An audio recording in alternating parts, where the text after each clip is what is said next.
ख़ातून अवल आसफा भुट्टो ज़रदारी बोर्ड सूरताल जो जाइज़ो वठण लाइ पंहिंजे चूंड तक नवाबशाह पहुती। ख़ातून अवल ऐं क़ौमी असम्बली मेंबर आसफा भुट्टो ज़रदारी चयो आहे त बोर्ड जो वहिकिरो सिंध में दाख़िल थियण वारो आहे। उन सिलसिले में नवाबशाह आई आहियां। संदसि चवणु हो त बोर्ड जी सूरताल जो जाइज़ो वठण लाइ आई आहियां।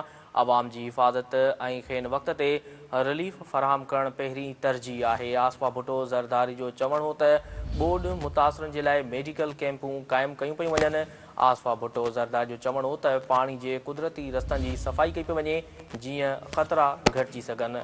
अव्हां खे आगाह करे रहिया आहियूं अहम ख़बर जे हवाले सां त ख़ातून अवल आसफा भुट्टो ज़रदारी बोर्ड सूरताल जो जाइज़ो वठण लाइ पंहिंजे चूंड तक नवाबशाह पहुती।